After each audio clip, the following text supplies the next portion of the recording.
The 17th of March, 1933, Berlin, Germany. A new guard unit is formed in the capital of the Third Reich. At first, it is small and presented as a bodyguard for the new German Chancellor, Adolf Hitler, loyal only to him and placed close to the center of power. Uniforms, parades, and propaganda give it the image of a chosen formation. Yet behind this image stands something more dangerous.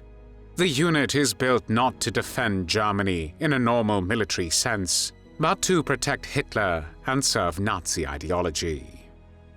In the years that follow, it grows from a personal guard into a major military formation and fights on nearly every important front of the war.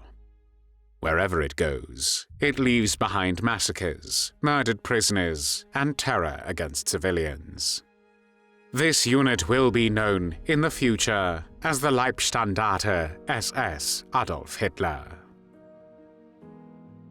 The roots of the Leibstandarte reached back to Hitler's earlier bodyguard groups of the 1920s. After the Nazi seizure of power in January 1933, Hitler wanted a guard he could trust completely, and soon a new SS formation was created.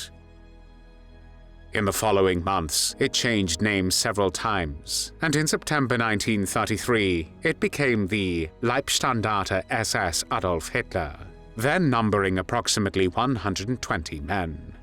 It was commanded by Sepp Dietrich and stationed in Berlin-Lichterfelde. On the 9th of November 1933, its men swore a personal oath to Hitler. Their loyalty was directed not to the state or to the law, but to Hitler himself. The unit also became a model for the expansion of other armed SS formations. The SS, the organization responsible for enforcing Nazi racial policy and running concentration and extermination camps, used the Leibstandarte as a symbol of discipline and loyalty. When the Second World War began on the 1st of September 1939, the Leibstandarte, by then expanded into a motorized regiment, took part in the German attack on Poland. The unit was involved in several battles against Polish cavalry brigades, attempting to hit the flanks of the German advance. The campaign in Poland was short, but the crimes of the unit began almost immediately. For example, in the night of the 18th of September 1939, men serving under Officer Hermann Müller-John hunted down Jewish civilians and shot 50 of them. The massacre was so brutal that even the Wehrmacht, the regular German army, arrested Müller-John and wanted to bring him before a military court. But Sepp Dietrich, commander of the unit at that time, intervened, and in the end Hitler himself secured the release of Müller-John. This early case showed a pattern that would continue through the war. Members of the Leibstandarte could murder civilians and still expect protection from the higher floor of the Nazi system. These were not the only crimes done by the unit in Poland. They became notorious among others for burning villages and even killing Polish civilians with machine guns. In 1940, the unit fought in the campaign in Western Europe. There, it became linked with one of the best-known crimes against Allied soldiers during the Western Campaign. On the 28th of May 1940 near Wormhout in northern France, the British and French soldiers who had been cut off and run out of ammunition surrendered to German troops, but instead of being treated as prisoners of war, many were forced into a barn. Some of the Allied soldiers were already shot or wounded, and many of them had been beaten before they arrived at the barn. Once they were inside, hand grenades were thrown into the crowded building. Some of those who survived the blasts were taken out of the barn in groups and executed, while others were shot inside the barn. Between 80 and 100 prisoners of war were murdered. A few survived only by hiding among the dead or escaping despite severe wounds. Soon after the fall of France, the unit was reorganized and ready for the next Nazi attack. That came in 1941. when the unit fought in the Balkans and took part also in the invasion of the Soviet Union. During this period, the unit fought on the Eastern Front in some of the most brutal conditions of the entire war. There, the conflict was shaped by ideology, starvation, mass shootings, and the constant destruction of any boundary between combatant and civilian. Like other units of the Waffen-SS, which was the military branch of the SS, the Leibstandarte was hardened by this experience. To further expand and reinforce the unit, which had been on the front lines for a year, they were transferred to northern France in July 1942. Here, the unit was expanded into a Panzergrenadier division, and from the 15th of July 1942, the unit was designated as the SS Panzergrenadier Division Leibstandarte SS Adolf Hitler. In the spring of 1943, the formation was sent back to the Eastern Front, where it participated in the battles near the Ukrainian city of Kharkov, which was recaptured by the SS Division Leibstandarte on the 15th of March 1943. During the fighting around Kharkov, a smaller unit of the division, under the command of Joachim Peiper, gained a nickname Blowtorch Battalion.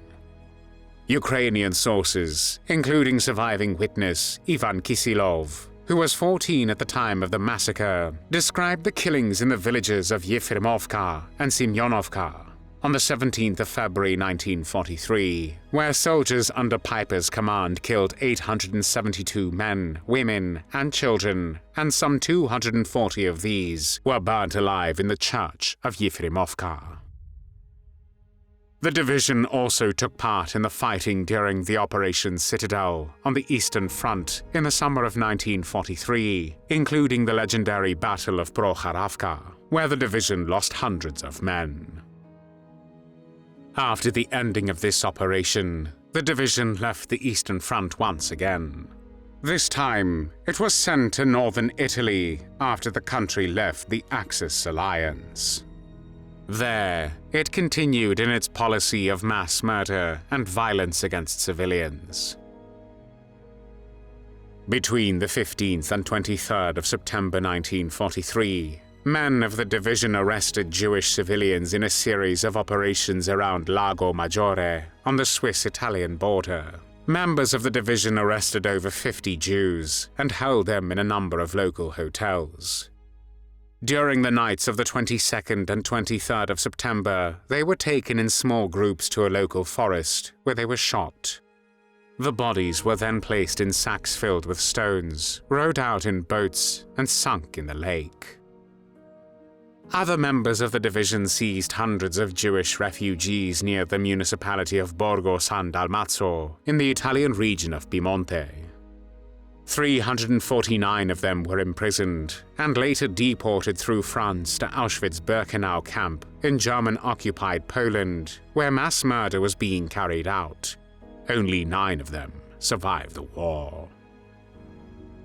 The division also committed the massacre in Boves, where 25 Italian civilians were killed, including the parish priest Don Bernardi and local industrialist Alessandro Vassallo, who were burned alive, and 350 houses were destroyed by artillery fire of the Waffen-SS under the command of Joachim Peiper.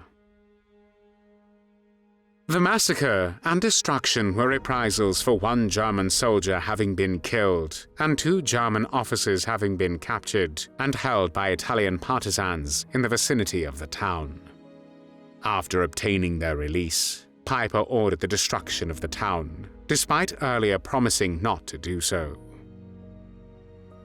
By late 1943, the division returned to the Eastern Front and suffered heavy losses in Ukraine during the winter of 1943 to 1944. The division was nearly destroyed and had to be rebuilt in Belgium. After the unit was again operational, it was positioned north of the River Seine to counter any possible landing in the area of Pas-de-Calais. After the Allies landed in Normandy on the 6th of June 1944, the division was sent from this region to support the German attempt to halt the Allied advance.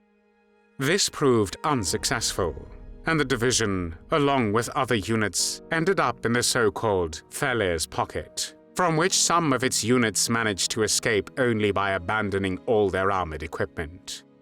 The division sustained 5,000 casualties during the Normandy campaign, and during their retreat through French territory, they faced attacks from the French resistance. The response of the Waffen-SS was often collective punishment. In the N department in northern France, on the 31st of August 1944, members of the Leibstandarte and the 12th SS Panzer Division Hitler-Jugend surrounded the village of Tavoy-Pont-Séricourt, killed 20 civilians, including 2 children aged 6 and 11, and burned 86 houses. On the same day, in the nearby commune of Plomillon, 14 men were reportedly beaten to death in the presence of women and children. Its most infamous crime in the West came during the Ardennes Offensive in December 1944, Germany's last major attack on the Western Front. Within the division, Kampfgruppe Peiper, a battle group led by Joachim Peiper, formed the spearhead. On the 17th of December 1944, near Bonnier, close to the city of Malmedy in Belgium, American soldiers were captured and murdered. The prisoners of war who survived said that a group of approximately 120 American soldiers stood in the farmer's field when the Waffen-SS fired machine guns at them. Panicked by the machine gun fire, some soldiers fled, but German soldiers shot and killed most of them where they stood. After machine gunning the group of soldiers, the Leibstandarte soldiers walked amongst the corpses, searching for wounded survivors to kill them with a gunshot to the head. Some of the fleeing American soldiers hid in a cafe at the nearby crossroads. The SS soldiers then set the cafe afire and killed every American soldier who escaped the burning building. At least 82 American soldiers who were prisoners of war were shot by members of the Leibstandarte SS Adolf Hitler during this massacre. After the failure of the Ardennes Offensive, the Leibstandarte was sent to Hungary in early 1945 for the fighting around Lake Balaton. Germany was trying to protect its last important oil supplies and hold together the collapsing front. The division fought there and then retreated into Austria as Soviet forces advanced. By this stage, what had once been presented as Hitler's proud elite formation was once again only a battered remnant. In April 1945, the remains of the division surrendered near the city of Steyr in Upper Austria. During the Second World War, many of the men of the Leibstandarte SS Adolf Hitler who were involved in crimes did not live to see its end. The division fought on almost every major front, and its losses were extremely high, especially from 1943 onward. Officers and soldiers who had taken part in killings in Poland, France, the Soviet Union and Italy were killed in the thousands. A smaller number of men connected to the crimes of the Leibstandarte met violent ends after the war.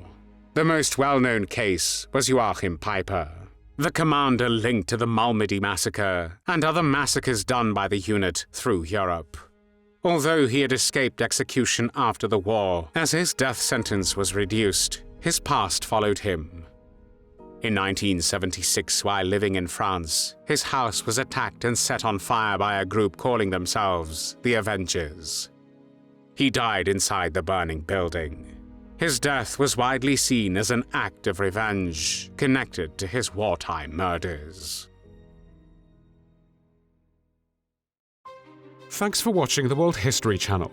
Be sure to like and subscribe, and click the bell notification icon so you don't miss our next episodes. We thank you, and we'll see you next time on the channel.